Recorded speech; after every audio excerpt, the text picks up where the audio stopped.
Yes, Shivaji, let's start now.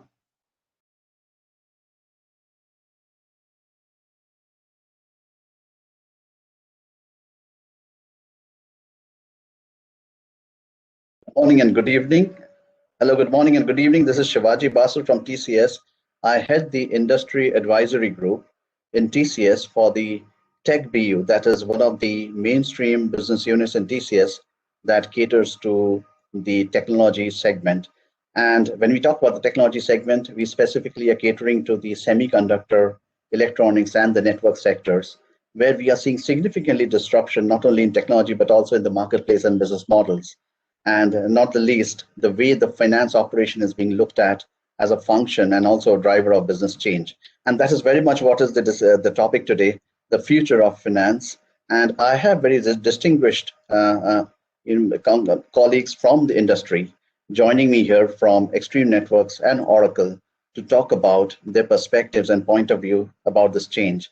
So to bring it to context, we are seeing that while there has been an impetus for digital transformation, a bit of it being contributed by the pandemic, but keeping that aside, we also see that there is a significant marketplace change in new innovations, and some of these innovations are discontinuous from the conventional hardware technology that has been evolving. What we see is there is a new push for intellectual property created and capitalized. At the same time, the impairment cycles are getting shorter, and the CFOs have a very different kind of a planning mindset that is coming in. The marketplace is changing, where we are seeing that the revenue models are changing towards subscription. It sounds very simple, but it's more complex and disruptive than that. And we'll be hearing a bit about it in the later section when we have some of the industry leaders joining and talking about how they're being about. But when we talk about these kind of revenue models, we are talking about a very different sort of a cash flow routine, which has a different equity interpretation and how it is being funding the business altogether. And while we talk about it, not the least, how we bring in digital transformation to bring in a cross-entity financial oversight, risk management oversight, and also the insight from our processes. And we will be talking about how we can consolidate it, some of the financial information sources to bring in about that kind of an intelligence. Now, we know that conventionally, financial accounting has been a discipline which has been here for maybe 100 years. A lot of the practices and principles still remain the way it was, and it doesn't change much. But what has changed with technology is the management accounting practices, which has been employed for decision support.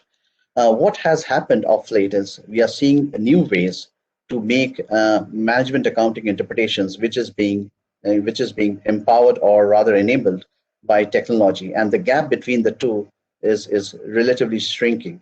Now we have an industry expert, David O'Connor, joining from Oracle, who will be talking about how we can have a future-ready financial apparatus and a process in terms of bringing in that kind of oversight and how it is being driven by digital transformation, particularly cloud technologies and analytics. And the topic in the first section would be a financial consolidation. It is not the usual closing consolidation, which is an inescapable onerous exercise that we go through, but it is about how we consolidate information sources to bring in more cross-entity and dynamic insight and decision making into business. That would be the theme. Now, how it is driven by business transformation, to set the context, we have managing partner from TCS, Vikas Gopal, who has spent good time with some of the financial brains in the industry to curate their outlook and their appetite for business transformation. And he'll be presenting that outlook today before he hands over to David O'Connor on how the key enablements are being brought about with cloud technology to achieve digital transformation in finance with the kind of expectation that has been built up. That's the first section. In the later section, we have leading experts from Extreme Networks who will be sharing their insights on how they are adopting the subscription model. In fact, a very different business model.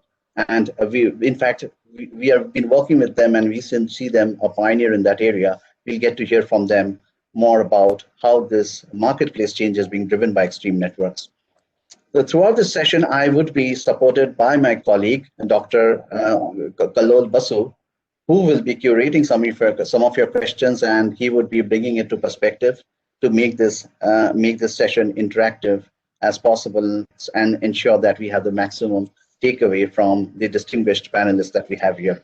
So I would hand over to Vikas to share the outlook that he could see from the industry.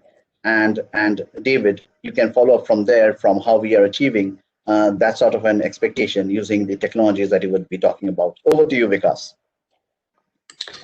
Thank you so much, Shivaji. So with that context, we have been pursuing discussions with a lot of the CFO community globally. And one of the things that has become amply clear is the role of the CFO has changed. And most organizations and most CFOs are being viewed as are viewing the CFO as a growth agent. So let's dissect that a little further. Today, the world has moved into a hyper-responsive framework, and it is important that most CFOs play a quick sense and quick respond to changing market conditions, be it external competition, regulators, markets, or customers. At the core of it, the function, as Shivaji mentioned, that the CFOs have been performing have expanded. They are expected to have better insights that can drive growth. There is clearly a need for improved predictive planning and forecasting in line with zero-based planning and forecasting concepts, which we have gone after under the construct of a minimum sustainable financials. We also have seen tremendous change in the way operations are being looked at, with Agile becoming a mainstream element in many finance organizations. I would say it is taking shape in bigger sense across the enterprise, and finance is adopting it internally. Compliance always remains a core element that CFOs focus on, and flawless compliance is an important priority. The nature of the teams have also changed. The competencies that used to be core to a finance organization was restricted to accounting historically, but of late, the composition of the teams have brought in various elements, technology being a critical element in the cross-functional team, and also cross-industry expertise have started to come into the cross-functional team. And in all, the industry has seen a change in the operating model itself towards a near zero marginal cost model, very much enabled by digital. So there is tremendous change in the role of the CFO, and that is better positioning them in terms of market responsiveness around competition, around whether it's business model change outside of the firm, new products and services coming in, digital disruption, or it could be just in terms of the constantly changing regulatory environment, if it's IFRS or Brexit. And global pressures, obviously, COVID has created a new normal in the whole market dynamics. But mergers and acquisitions, margin pressures, global competition, all are true today in much more of a relevant fashion than prior. And the customer expectations are also critical. And there is much more improvement in terms of way customers are catered to, and obviously their expectation. All of this is giving the shape of managing in real time as a critical element that CFOs are helping respond to. If you go to the next slide. So what we have done is we have been doing global CFO studies for the past many years now. And if I take a look at the past two, one thing is clear. The CFOs are enabling their role of the growth agent by influencing the digital change agenda in their organizations. So we did a poll with most of the CFO organizations, and 60% indicated that they plan to spend for their organization up to 20% of the financials spend onto digital transformation. So it's a fairly prominent and deep agenda that the CFOs are enabling. In terms of the enablement time horizon, 12 to 18 months is kind of the timeline. And obviously, we are further into the cycle, so it is more real now than it was when we did the study. In terms of the biggest worry, there is clearly a lot of clarity being sought around cyber. And then there is the concern around the need for very diverse talent competency over and above accounting. So attracting the right talent has also become a significant worry for the CFO. And the interesting element in terms of the leadership role, 86% of them felt that they are accountable for digital change, some as an interested party, some as a directly involved party. And obviously, the biggest outcome that they are all seeking, at least 46% of them indicated, is that they want to identify new strategic areas for growing new revenue streams. So this was a very insightful finding from our study last year. If you go to the next slide, we did a further deep dive into the digital agenda by talking to a cross section across industries. And there are variations by the industry, and you're going to see that in today's conversation. So, for example, retail has got more on an analytic front end. High tech is certainly interested in a digitally enabled business model transformation. You're going to hear that in the shape of subscription economy as we go through that. Now, why is all of this important? The main reason why organizations are embarking on digital is through strategic planning, advanced technology use, better improvement on core capabilities and analytics. The organizations that have embraced it further are operating in this agile enterprise construct. And what is fascinating is last year or year before when we surveyed it, they had 15% of the population was playing in that space. That has since increased to 90. And by just market study, the most superior digital organizations are outpacing others across industries on up to 3.2 times the revenue growth. And again, this is an indicative view, but it gives you the why adoption of digital can help make an organization agile and also help with revenue growth. So this kind of shapes the reason around the CFO's the growth agent, why they're interested in digital change agenda, and what is the expectation in terms of business outcome they're trying to drive. To hear further about this, I would invite David to share a little bit on the strategy that Oracle is looking at and how it is kind of enabling the move for all of our CFO and their organization in those space. Over to you, David. Thank you very much. Next slide, please. So I'm honored to join TCS today and walk through what we're seeing in the industry. I thought I'd break my section out about the next half hour or so into four major components. First, looking at some of the challenges and trends we're seeing for the industry from our experience there, kind of the implications for the business going forward, and then how Oracle might help in this. Obviously, I'm from Oracle, so a little Oracle commercial. And then finally finish with a couple of success stories to kind of play it all home together. Next slide, please.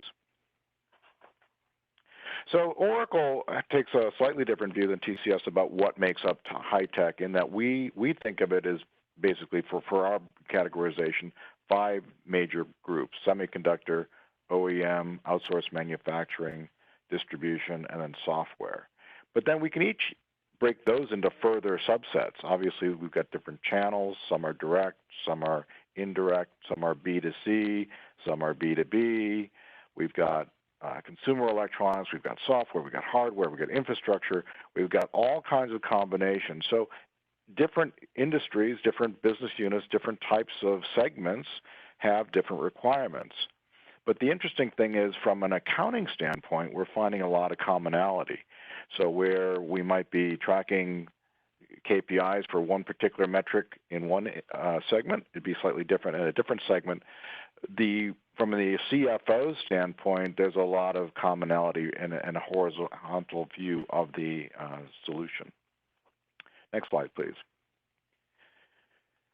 When we start going beyond simple debits and credits, we are seeing a lot of shift in what's going on. Obviously, things in innovation, what we're dealing with as far as systems and infrastructure, that's changing. Our business models are changing. What our customers are expecting of us is changing.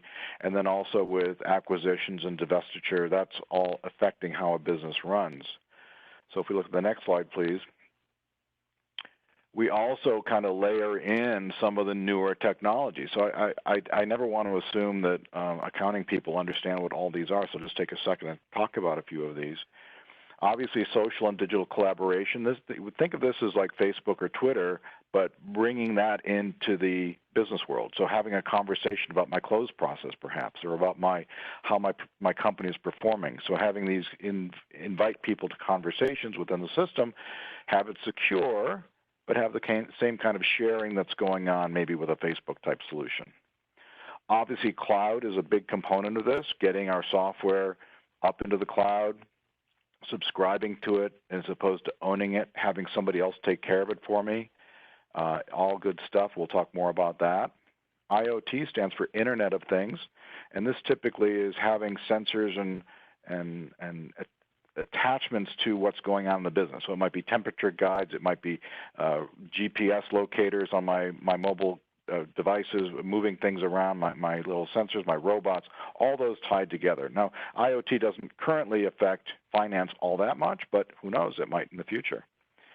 Moving into things like artificial intelligence and machine learning, this is actually moving into the finance world in that where we have things like automated cash application or dynamic discounting going on, this is where the system can start learning from what we've done in the past and try to make suggestions to us based on trends, based on where our customers are going, based on where our vendors are going. So we are starting to see how artificial intelligence and machine learning can actually impact the finance world.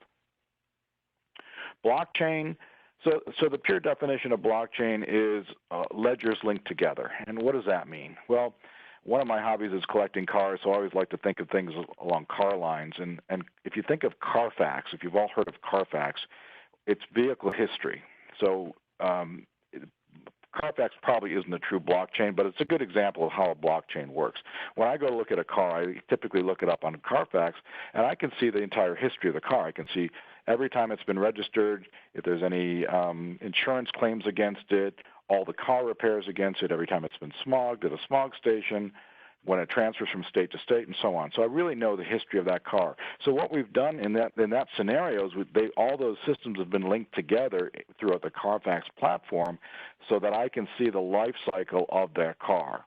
Blockchain is the same concept where I can have the life cycle of things that I'm buying or things that I'm selling or maybe even things that I'm buying to sell and then beyond that. So it incorporates where it's coming from, where it's going to, the history of it. So we don't want to be selling blood diamonds and we don't want to be using child labor. So by having these kind of links back to our supply chain, we know where these items are coming from. And then downstream, when they go off to our customers, we can know who the end customer is if it's going through a channel and beyond that. So it's just a way of linking everything together, and that's what blockchain really is. Autonomous software, having the system kind of manage itself, that's obviously very important. It keeps our costs lower. New human interfaces, that's an exciting one. That's where we can actually start doing things like talking to the system. We've actually got some examples within Oracle of how we've incorporated what you might typically use for Alexa or Google Home type interfaces, where you can actually ask the system questions, you can enter your expense reports through voice, so really taking it to the next level and not having to worry about keyboards anymore. And then obviously 3D printing, this is more on the manufacturing side perhaps, or prototyping, maybe not so much in finance, maybe one day we can 3D make money, but I don't think we're there yet. But that kind of gives you a sense of some of the technology that's coming into this industry, and some of those do affect the finance world. Next slide, please. So when we do look at generic high-tech industry from an OEM standpoint, there's obviously a lot of flows going on. So we've got our order to cash flow, we've got our procure to pay flow, we've got our supply to produce flow, we've got our record to report flow. So all of these are flows that happen throughout the business. And again, finance is somewhat of a horizontal application in this, in that we still have to do things no matter what industry, like close the books, go through planning and budgeting, go through consolidation, go through reconciliation. So those typically are somewhat horizontal across any of the industries within the high-tech breakout. So in that regard, we can really leverage and benefit from ourselves with each other. Next slide, please. So let's now talk about some of the implications for business that we're seeing and trends that we're seeing. Next slide, please. So if we do surveys on what the quote-unquote agile CFO is looking for, obviously the biggest thing people are asking for is cloud. And cloud is a very important part of that, but it's important for everyone to recognize that not all clouds are the same. There's some people who think if I take on-premise software and host it and change how I'm selling it, maybe I subscribe to it instead of sell it to you, that's quote-unquote cloud. But from Oracle's perspective, that's not true cloud. True cloud is where it's designed, purpose-built to be run in a remote data center. It's managed by the vendor itself, like Oracle, in an Oracle-type data center. You're getting frequent updates, so it's not like the old on-premise days where you do a major project to upgrade your software. It's more like your phone being updated. You know, when you wake up one morning and your iPhone wants to be updated, you push a button, it updates, and then a few minutes later, it's slightly different maybe, but for the most part, it works all the same, and you don't have to worry about it. And that's really what true cloud should be all about. Some of the other things that we're seeing from a trend standpoint, obviously advanced analytics and automation. That really alleviates the manual effort that a lot of people are going through today, the old days of cutting and pasting from one system to a spreadsheet, doing reporting manually, and moving more towards automated dashboards. And then as much automation as possible too, as far as things like invoice entry, getting the system to take the invoices directly, maybe through optical character recognition and imaging. I can bring in and automate that whole process. Again, machine learning, having the system learn from things you've taught it before, and the more it works, the better it gets. IoT, Internet of Things, and blockchain, these are things that are definitely coming, but the top three are the ones we're seeing most interest in at this point from a finance perspective. Next slide, please. So I'm fairly old, and I remember the days of green bar paper and cutting and pasting, and I remember Lotus 1-2-3. So we spent a lot of time in those days collecting data, getting the data into the system, typing stuff in, rekeying, keying, and again rekeying, and maintaining spreadsheets. And we might have a little bit of time at the end of the week to do a little bit of analysis. But that's the way it was done 30 years ago, and it really shouldn't be the way it's done today. But it's amazing when I go into a company how many companies still work this way. So next slide, please. Where we're going is where most people want to go, at least, is a more agile view of this, where we're spending very, very little time getting the data into the system. We want to spend more time looking at the data, both at a subledger and general ledger layer, as well as a consolidated view when we're looking at a global multinational corporation, being able to roll up very seamlessly, being able to interact with the key decision makers so as things change, they can react more quickly. Making sure that things are being done, the strategic initiatives are being accomplished, as well as just employee satisfaction and happiness, and not having to worry about working all weekends during the close process if we can prevent it. So this is where most companies are headed. A lot of companies are already here, and it is a very doable process. Next slide, please. So again, how do we get there? Well, some of these we've already kind of touched on already. Moving towards more interactive reporting, again, with key performance indicators, dashboards, those sorts of info that's presented to you real time, not relying on some remote data warehouse that has to be updated every day or two, but real-time information that I can go to in the middle of the day, in the morning, in the evening, just checking to see how things are going.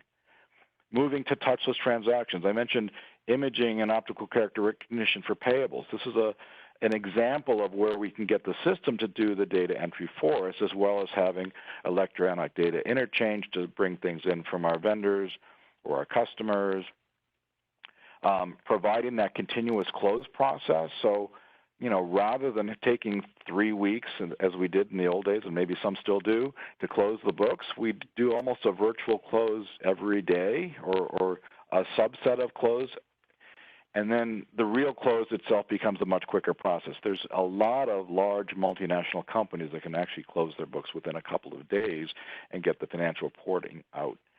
And the reason we can do that is because we can have a lot of the stuff done more frequently that would have taken weeks and weeks and days down to minutes and hours with little human oversight. Again, adaptive intelligence, being able to see what's going on, better process control, preventing any kind of risks, and then having the secure environment that we need. Next slide, please. The other thing that's really obviously been a huge impact that I think nobody was really expecting is obviously COVID. I mean, the last big thing I can think of is Y2K, and we all knew that was coming.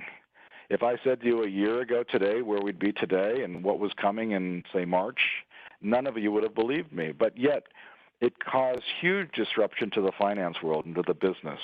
I mean, one day we were working in the office, the next day everybody's working from home. For a lot of companies, this was a big problem because they weren't able to be remote. Their systems, they need people in the office to run the systems, to enter things, to manage the data center, to do all that sort of thing, that where a lot of our cloud customers at Oracle have mentioned to us that since they were so happy they went to cloud before this all happened, because it made their agility and adaptiveness to this COVID world much, much easier, and they're able to actually be more productive than they would have expected by having everybody home, getting to the job done during the time, not having to commute anymore. So in many cases, some people are happier with the current work-at-home situation than otherwise would have been expected. But obviously, whatever comes next, we need to have software that's adaptable and allows us to take these kind of unforeseen changes and be able to still carry on and get the business done. Next slide, please. So let's now talk about some of the examples of where Oracle might be able to help. Next slide, please. So I said before that not all clouds are the same, and some people think if I just throw some clouds out there, that might be a good start, and then I could throw in maybe some risk management, and maybe I'll throw in some analytics, and I'll link it all together. And what we see with this kind of scenario is what we used to call best of breed. We're going to go out and buy the best of anything. I'm going to hopefully it'll all work together, but in the end, it really doesn't. When you have this kind of situation, we've got multiple clouds, you've got multiple systems, you've got multiple reporting tools, you still have to knit it together. And when there's changes to one, it affects the other. You need to go back and revisit that. So if we move, next slide, to a more holistic view, Oracle has all the major components that any company would ever need. So if I look at things like financials, and I break that into, my core financials, my GL, my AP, AR, fixed assets, cash management, moving into procurement, my whole requisition sourcing, getting into enterprise performance management, so managing my close process, my budget and planning, risk management for governance, risk, and compliance, my project portfolio suite, getting into things both from a project accounting standpoint and a project billing standpoint, as well as project execution, managing the project itself. My full supply chain for manufacturing and logistics and warehouse management, HR payroll, and the whole CX aspect, all within the same cloud, makes all the difference. So it's all pre-integrated. And again, true cloud, purpose-built, designed for cloud, and automatically updated at a certain frequency, typically monthly or quarterly. Oracle, for the most part, does quarterly updates on almost all of our components, with the exception of EPM, which is monthly. You can work out the schedule with Oracle ahead of time, so you can control when big events come and you can't do an upgrade. But again, upgrades are designed in a way where you opt in to new features, much like with your phone. Your phone might update and it might have some new features, but until you turn them on, they're not there. Same with Oracle Cloud applications is we design new features and functions and we allow you to opt in when it's convenient for you. But you're still going to be current, but yet you're going to be secure and you're going to have your own database of secure data, not commingled with other customers out there. So we see this model as being highly efficient and highly effective, and it also minimizes the risk, and you don't have to worry about knitting those various components together. Next slide, please. So we've been selling cloud for a long time now, 5, 6, 7 years actually, and in that time what we've done is we've gone back to customers about 12 months after they implement to see, well, how did it go? And these are some examples based on a benchmark study that we did of customers who were 12 months into an implementation after they've gone live.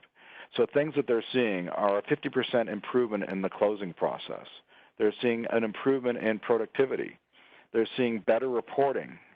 They're able to scale up as the company grows, as they acquire new entities and so on, without having to increase your headcount. You're reducing your time to market. You're obviously dropping your maintenance costs by a huge percentage, and you're also reducing by even a larger percentage, 73% reduction in decision support costs. So all of our customers are really seeing tremendous benefit by going to this new cloud model. Next slide, please. So when we look at a cycle, let's look at the close cycle and just kind of talk through what are the pieces that fit together. Again, this is true for pretty much any segment of high tech, and it actually would probably cross into any other industry. You're going to have in the close process, you're going to have your subledgers, things like AP, AR, fixed assets, all out there, and they're going to want to close to the general ledger. And then if you're a large multinational type corporation, you might have some hierarchies of how the organization is structured.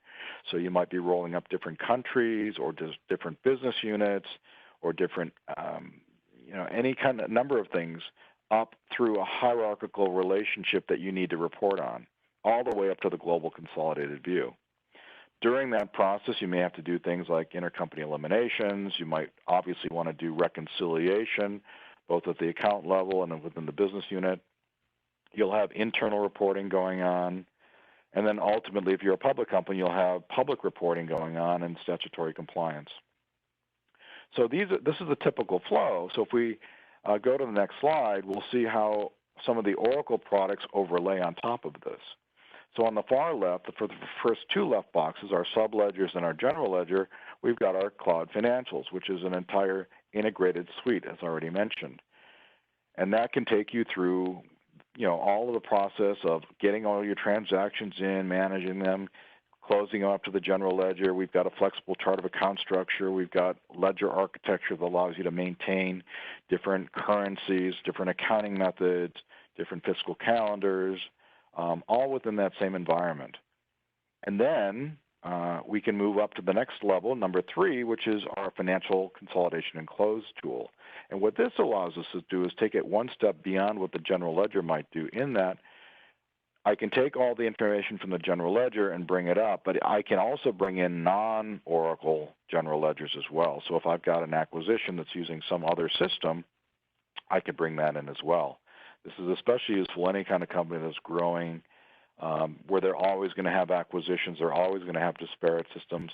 They might also have things like disparate chart of accounts. So this allows me to map in my disparate chart of accounts. Maybe I've got partial ownership, so I can manage that through this tool. So it's a great tool to manage that process as well as the actual steps of the close. So who needs to do what, when, who reviews what before it gets to the next level. So it's basically a close scheduling tool as well as a consolidation tool, and manages the entire close process. once everything's up there, and actually probably in between, we're also leveraging our account reconciliation tools. So I can reconcile my important accounts. I can have the system keep an eye on it. And there is some automation in here, so I don't have to do it manually. I can let the system do a lot of the work for me and deal with the exceptions. Obviously, I might need to do some performance reporting, so leveraging EPRCS, being able to get to XBRL type reporting if you need to do SEC filings and those sorts of things. That's all part of this entire flow. And then lastly, getting into tax reporting, tax provisioning, country by country reporting. So these are all the kinds of things we're talking about when we're talking about being able to accomplish the entire flow within one suite of applications. And it all works together seamlessly.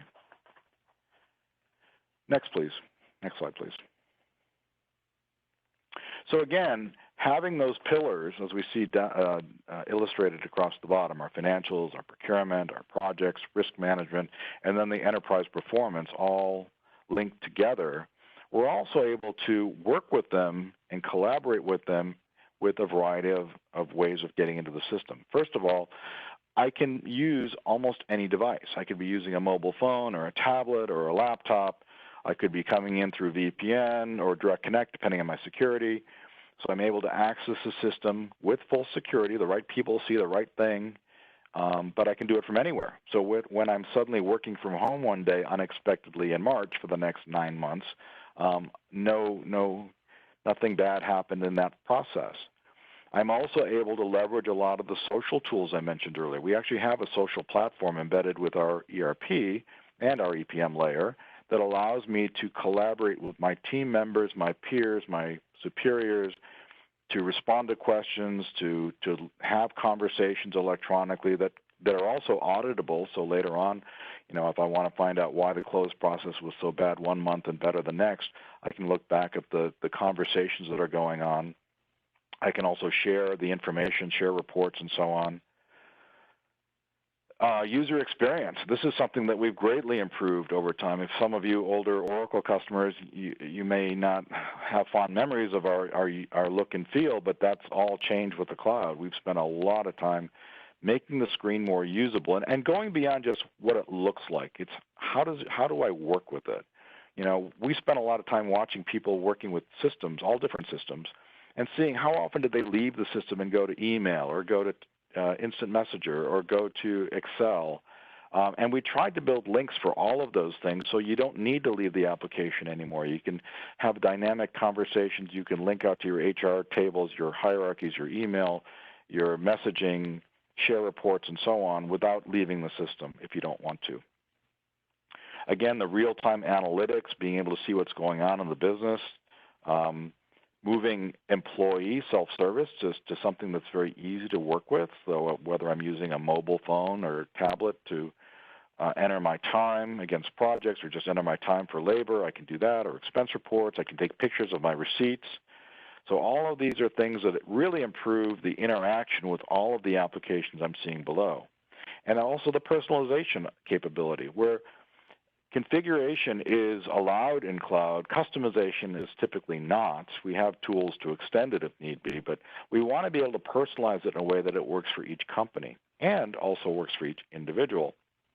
So if certain people want to see things a certain way or they don't care about certain things, like maybe all I care about are reports in US dollars and I don't need to see things in euros and yen, that's fine for me. But for somebody else who's at a different level, a different position, they might need to see those other things. So they can personalize it to see just what they need to see.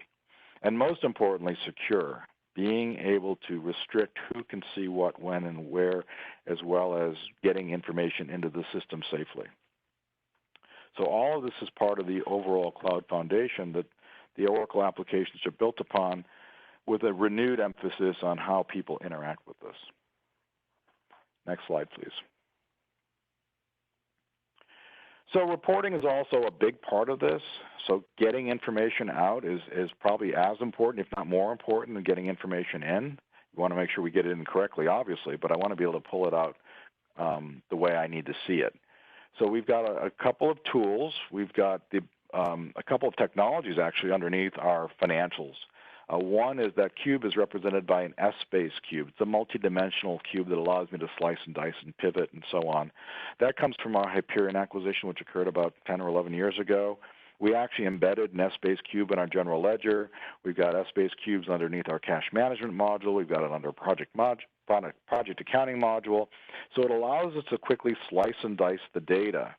And by using that, it also allows us to use some of the other tools that came with our Hyperion acquisition, specifically SmartView, which links tools like all of Microsoft Office. So if I want to take a report and embed it into a Word document and write a narrative explanation why I'm above or below performance, I can do that and then save that Word document.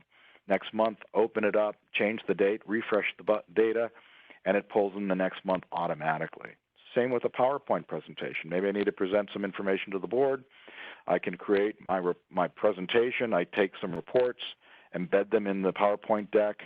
It's got a live link with security. Next month comes, I change the date, I hit the refresh button, it updates with the more current information from the next period.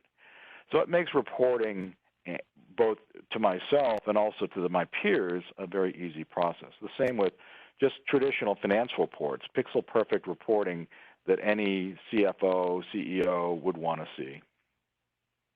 And then on the bottom, we've got more of our ad hoc type reporting or more traditional standard reports. So coming off of our subledgers, things like our vendor listings, our procurement listings, or maybe just ad hoc, I need to see what the spend is for this company before I go meet with them.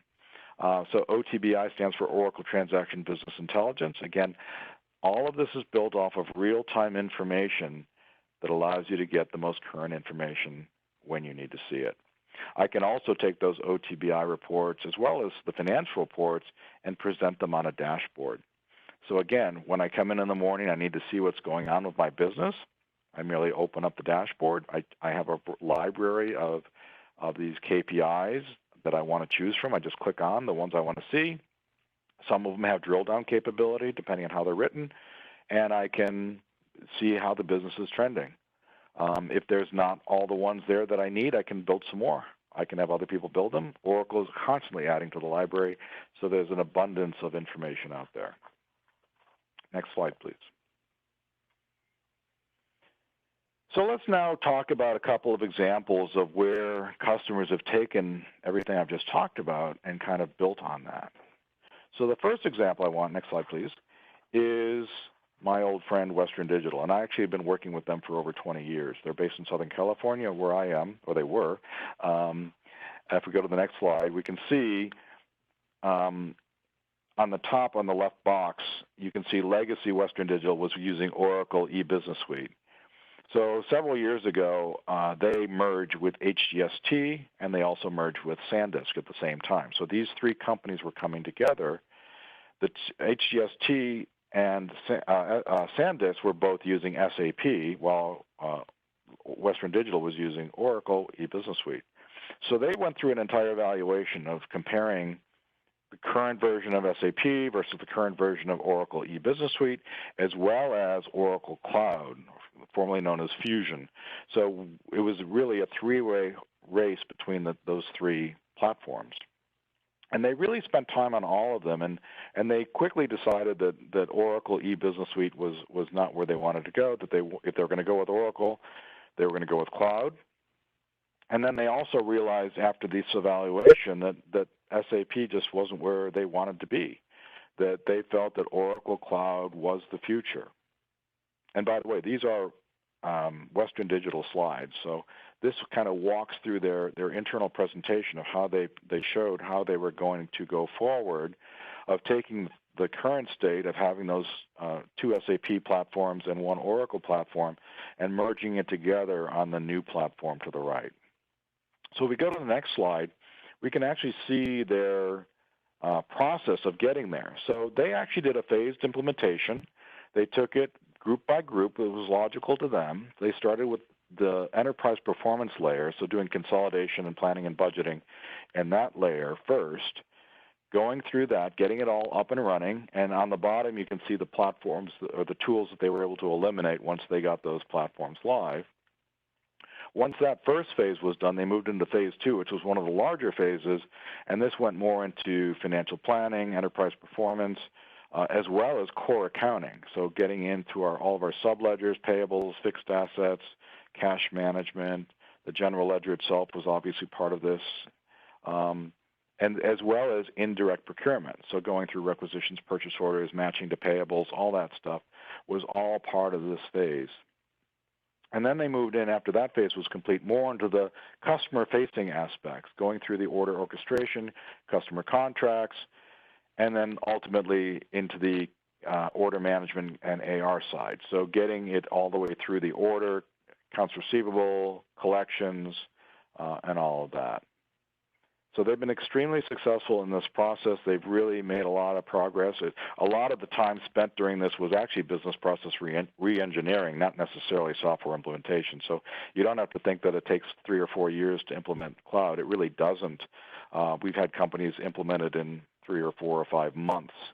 But when you start layering in things like reconciling 3 disparate companies and their business processes and coming up with a nice future state, that takes the extra time. And approaching it in a more piecemeal approach is certainly one way of doing it. Other companies have gone more of a big bang, and it really all depends on the organization, what they're ready for. If we move to the next slide, we'll just see that there are a couple benefits they've gained. Obviously, the solution they put in was the Oracle Financials Cloud. It actually was the entire ERP suite, as well as the EPM Cloud. And some of the benefits here, they've really reduced, from an accounting standpoint, the time it takes to make decisions and the overall cost, as well as improving their customers. So next slide, let's walk through another example. This is actually a customer of TCS. They're a large multinational manufacturer, distributor, and service provider. Next slide, please. And their scenario is that they already had Oracle Essbase, but it wasn't really aligning well to the core ERP. So they had a hard time pulling in all the data that they needed. There's a lot of manual extract going on. There was no automated transaction matching, no automated reconciliation. So it was kind of a mess. So if we go to the next slide, we can see that they had the ability to incorporate Oracle EPM, and TCS spent a lot of time trying to create the 2B solution for them, where they were automating a lot of the business processes from the ledgers to and subledgers to the tool, automating the integration, doing the reconciliation, moving the metadata over, and really doing driver-based forecasting and business processing for the entire organization. So this is another example where they've been very successful in the seamless integration of the application, synchronizing reporting both internal and external, and taking them to the next level. Their solution footprint was obviously enterprise planning and budgeting, enterprise data management, account reconciliation, and they've been very successful with that. Next slide, please. So that was the end of my section, so I'll turn it back.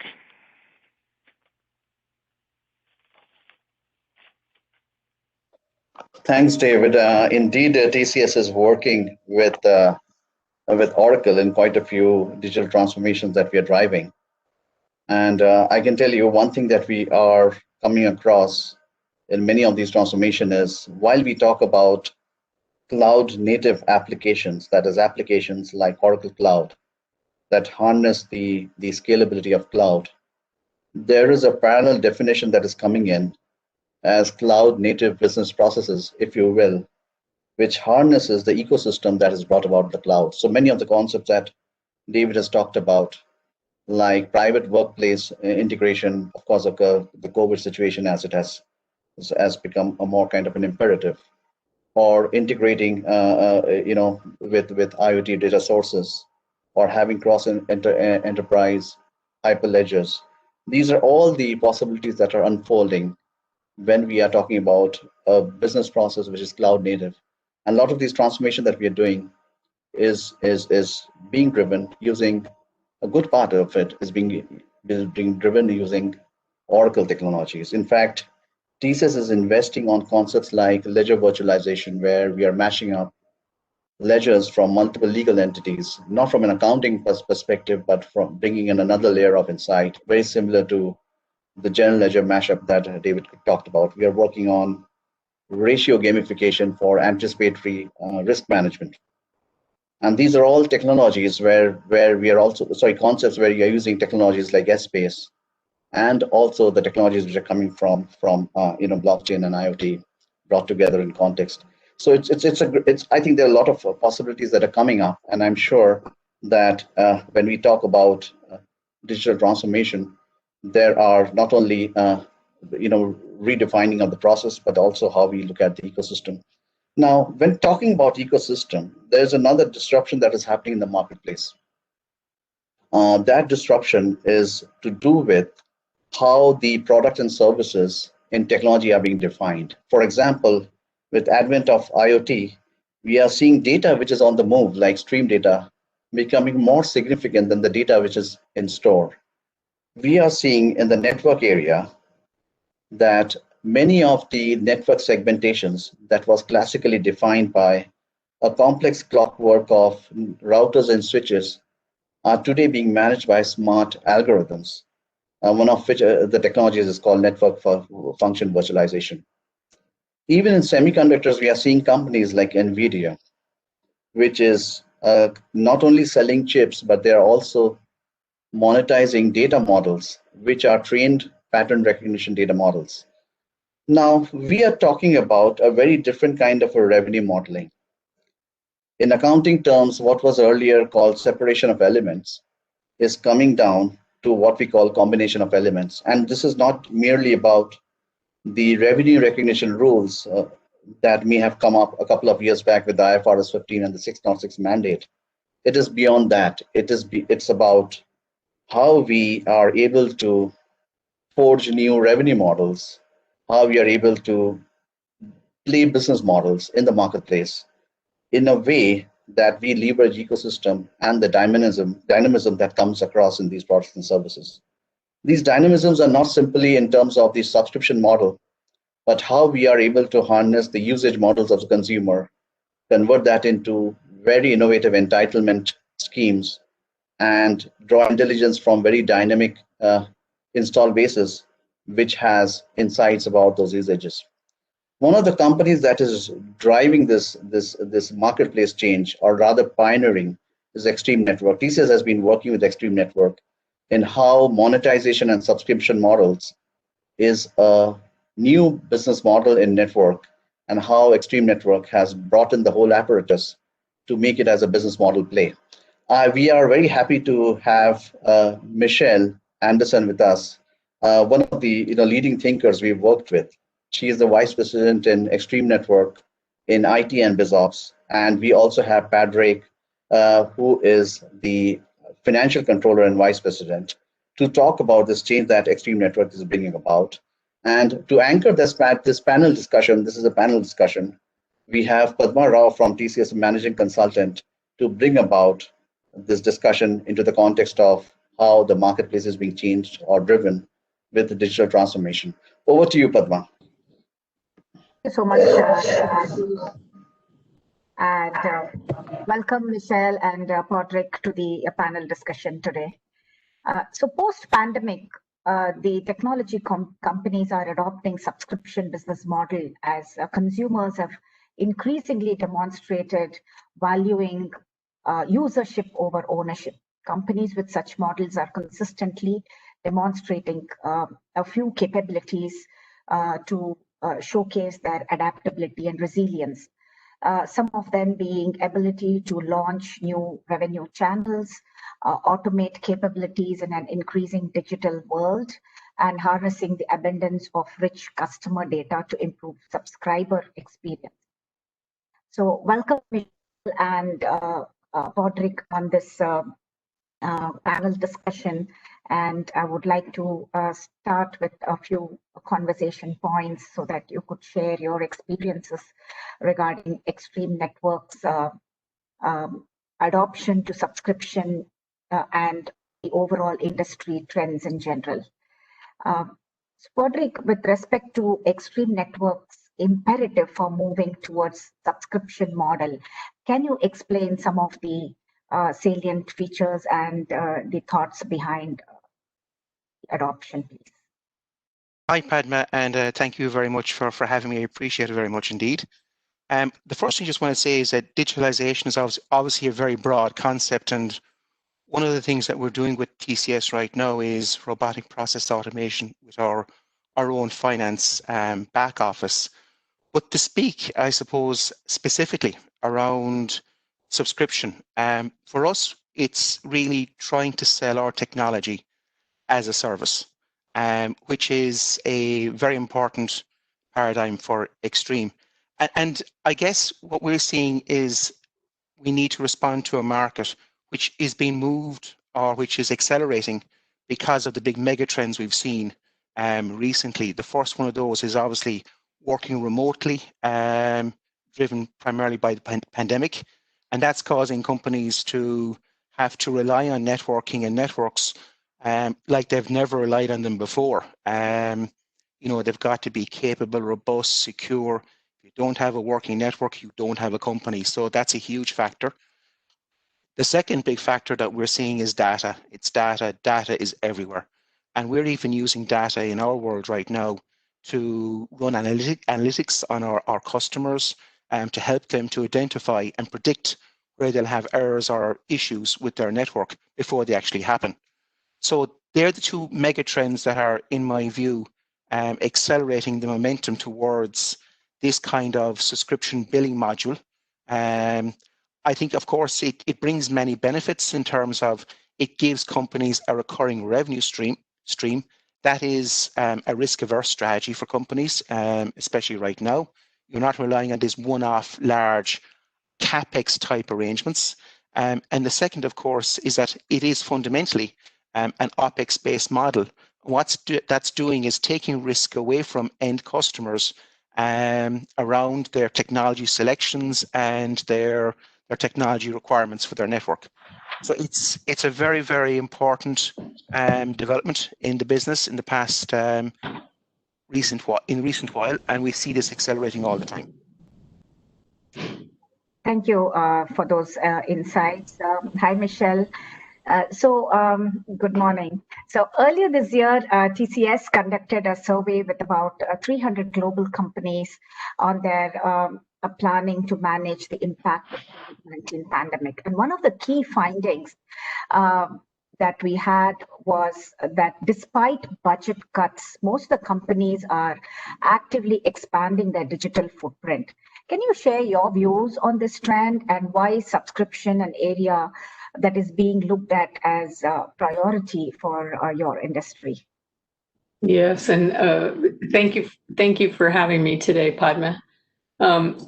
So I think that if we look at the current situation in the middle of the pandemic, COVID-19, this has really forced companies to accelerate some of their digital, what they were thinking of doing. It's forced them to kind of move and accelerate that move. So if you think about the impact that this pandemic has had, and especially on some of the verticals where Extreme is very strong. So if you look at healthcare, imagine that people, these hospitals and these healthcare providers could not have imagined constructing huge tents in parking lots to do testing and vaccination. All of that, of course, has to be powered by the network and the data and the security of that data. So I think the pandemic has really forced an acceleration of this as well. And I do not see this slowing down in the very near future. You know, you hear people projecting it could be another year and whatever. So I know that Extreme was very quick in being able to put together packages of solutions, not only for the healthcare industry, but around education as well. I think that the move to subscription, it's a natural kind of progression. Using the customer's own data. You heard about data in the case study previously, and Podrick mentioned it. And traditional networking providers captured the data and used the data for their own internal development and their own internal troubleshooting in that. But this is a way to really have the the customers use their own data. One of the reasons the reasons that subscription is a very good model for companies, not only to mention Padraig's moving to an OpEx view, but it makes the relationship between the end user and the provider very sticky, which is a good thing. Recurring revenue is always a good thing. Yeah, true. So, Padraig, just your views on the industry adoption of subscription beyond network devices and semiconductors. What are your views? I think Michelle covered some of them, but we would like to hear from you about what is your view about the industry adoption of the subscription business. Yeah, I think the adoption of this kind of model suits the vast majority of businesses. I'm sure there's some that it doesn't, but I can't think of any right now. I think, and in terms of, we'll say, sort of risk for a company with its networking requirement, the fact that you can share that risk with the vendor and you're closer to the vendor, I think that's a step in the right direction for the majority of companies who are interested in terms of moving to a subscription-based model. And there's a variety of models out there, by the way. It's not always just one in particular. But it does de-risk your investment in technology. And as I keep stressing how important it is that your network is an absolutely critical strategic resource. And if you don't have a network, you don't have a business. So from my perspective, I'm speaking very specifically around, I guess, the extreme situation supporting networking requirements. But I think, you're seeing, we'll say, sort of so many businesses who've had to close because of the pandemic or reduce their operations. And they're now having to operate with their customers as best they can on a online e-commerce basis. So again, I think, sort of there's a whole range of companies now moving into this space that never dreamed of doing it before, and they have no choice. I think that will continue to be the case, as I don't think we'll go back. The pandemic is an opportunity for new thinking, innovation, and I think we're going to see a lot of new thinking and innovation driven by the pandemic. Sure. Thanks for those optimistic views. That's nice. Michelle, we have been using subscription in some form or the other in our day-to-day life. What is your view with respect to the enterprise perspective of subscription business when I say that more from a B2B perspective? Yep, I think in some cases the adoption has been slow. I think that the pandemic is kind of forcing an acceleration. We are all very familiar with subscription model. We make choices every day as consumers. Do we want to pay for the price of a daily newspaper every day, or do we want to subscribe to it and we get a much better deal? And we have that subscription, using that very simplistic example. It also affords us options to other things. So when we get that online, we pay for that subscription. Now we're presented with other things as well that we can also access online. I think it's very much very similar.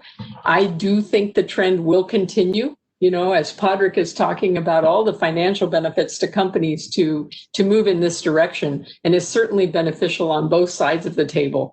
Of course, to the provider, because it guarantees that recurring revenue and that very sticky relationship, but also to the end user, who has almost unlimited access to their own data and can chart their own destiny. Very different than the traditional networking model. Sure, thank you. Padraig, if the subscription economy is about anything, it's about fundamentally return to customer relationship. So based on the current market conditions, what according to you should be the approach for companies who are new, and what should be their approach for developing subscription services? Well, one of the things that you've got to do to support a subscription business model is you've got to build a back office infrastructure that can do it. You can't run a subscription business model on the basis of an abacus and a calculator and a Excel. You need to have a very robust back office. That's for sure. In terms of, we'll say, a business looking at an opportunity like this, you need to very clearly define your use cases. You need to very clearly define your financing requirements, because it is a change in business model. It does bring different cash flow requirements. And lastly, you need to make sure you get your pricing right. I think pricing is really important because you are sharing with a customer, an end customer, some risk in terms of technology roadmap, etc. So therefore, it is important you get your pricing right. They're kind of the key principles I think a CFO would look at if making a decision around, do I enter or not enter into this kind of a model with a vendor? Thank you. That's indeed a lot of experience speaking. Michelle, we see potential to cross-sell, bundle various combination of products, play for a wider participation of the ecosystem evolving. What's your view on how can the customer benefit with such a scenario? Yep, this is a very good question. Again, I'm going to go back to a very simple example that we can all think about. We live in an Amazon world, and it might not be called Amazon all around the world, but if I say the word Amazon, we all know exactly what that is. We can log on to a single website and purchase almost anything in any kind of configuration, any kind of bundle, color, size. It's almost endless, the different combinations.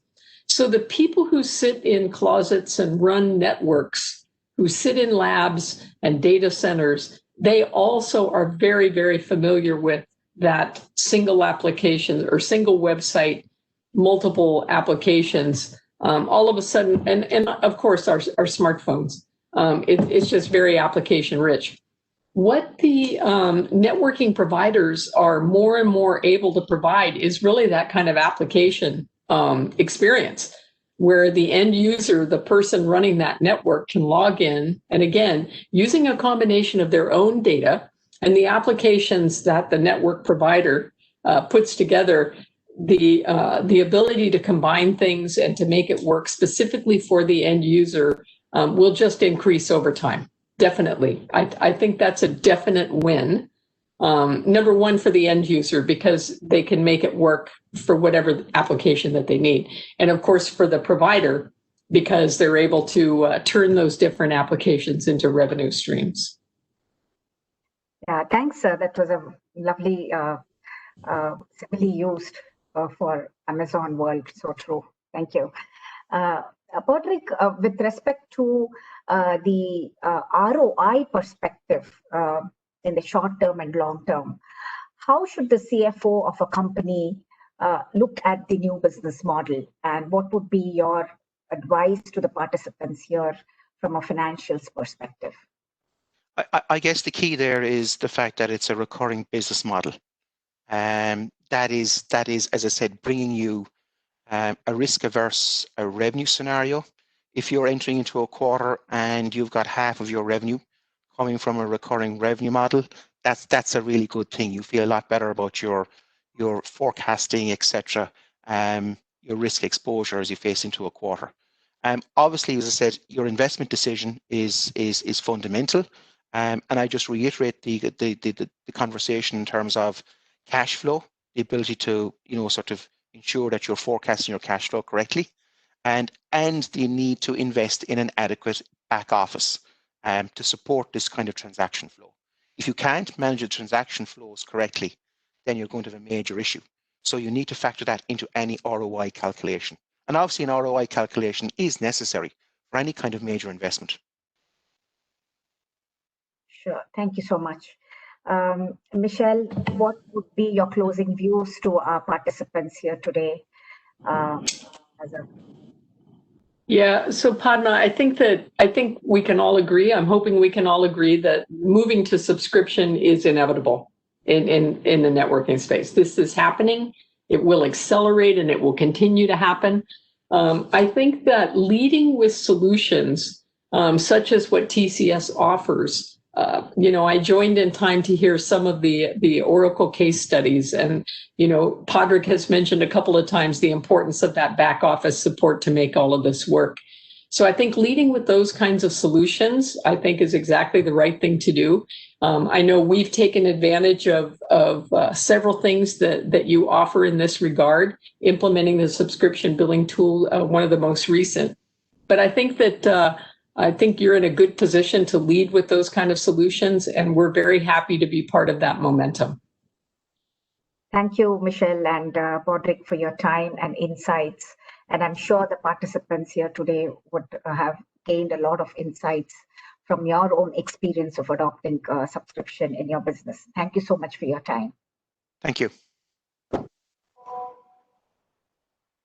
Thank you, Padma. In fact, there are two takeaways from this session. And, first is coming back to your question on ROI.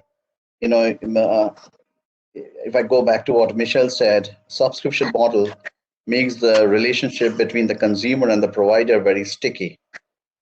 And if we account for the reckoning revenues or the future cash flows into, say, the net present value, we can understand the amount of latent capital that is being generated for the company. Second takeaway is, as we are seeing in many of our customers who are pioneers in their own right in network product innovation, the new product development is critical, but the key differentiator which is happening is how well your back office is prepared and agile, as Padraig said, to respond to the new revenue model. It means that how well you can move into the micro contracting paradigm where you're able to handle such entitlements, how you're able to convert that into the service intelligence which comes in your install base, and then how it flows into the complete order to cash and accounting system. And that is where we see many of the companies are finding it relatively the key critical point to have the transition. And we see Extreme Network, we've worked with them in some of these pieces, making a significant advancement in that area. Thanks, Michelle and Padraig, and thanks, Padma, to bring it about so well. I'm sure that the session today, starting with Vikas's outlook about how the appetite and the expectation from CFOs is changing, the fact that 85% of the digital transformation manifesto is chalked out for the next 12 months is what I take away from what Vikas brought about. And then David brought about how it is possible using the cloud native technologies that Oracle is bringing in, which is not only changing the application, but how the processes are being equated and connected. And that's that, and how we have a very good understanding of it in some of the areas where we have been leveraging Oracle technologies to bring about this transformation. And then about the marketplace change that is happening, it's not only network, it is across the board in tech. Network is one version of it where we see a subscription model coming up into a very different business model play, and how Extreme Network is able to respond to that. I'm sure the audience here had a significant takeaway in terms of digital transformation and leverage to not only bring about process change, workplace change, but also business model change as we could see it. And Kallol, do we have some interesting questions that we think are to be answered well in this session? Over to you. Yeah, Shivaji, we have time for just one question. So this has come from the audience. So COVID-19 has so many companies looking at a reset because what they did in the past is probably not going to help them moving forward. So many of them are just now looking at new subscription services to restart growth. So the question is, how can embracing a cloud-based subscription model ensure more revenue resilience during this pandemic?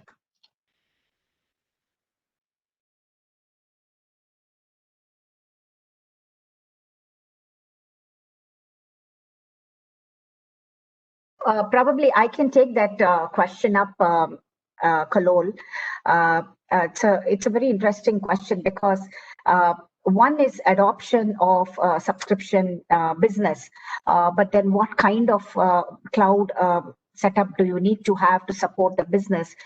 Somewhere came out in Padraig's and Michelle's messaging. I would just like to consolidate that to address this question. Is that one is, of course, checking out on your ROI. How are you going to do the pricing to adopt the new subscription way of business? But it's also important that the back-end systems are up and running to support your business and support the new way of doing business. So it has to be a combination of business, the IT, and the digital roadmap put together to really coincide in terms of time and capability to ensure that the customers are able to launch the new business model effectively, efficiently, and profitably.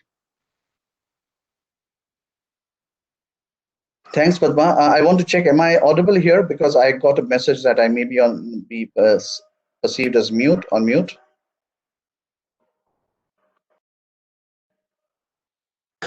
Yes, Shivaji. Hello. You're audible. Yes, Yeah, thank you. So, Yep. Michelle, would you like to add to that? And David, you as well? Because this is a very important question, probably summing up a lot of things that we are talking about. The line or two. I couldn't do any better than what Padma just did. That's a humility, Michelle. We have seen so many perspectives coming from you before, and we learned so much. So thank you for this beautiful session, and I'm sure the audience would have enjoyed the session in terms of the different perspective. We had a vendor perspective coming in from Oracle in terms of the people who are creating technologies. We had perspectives coming from the customers, from people who are driving change in the marketplace. And probably TCS could share its view on how we are connecting the two. And probably we are creating an ecosystem that is a closed loop in driving this change. I'm sure that we'll have more such sessions where we'll be able to discuss our progress in digital transformation, more in terms of the manifesto that Vikas has talked about, and also the marketplace changes that we are seeing from companies like Extreme Networks, where we can bring up the sort of benchmarks that can be sort of bearers for the rest of the industry.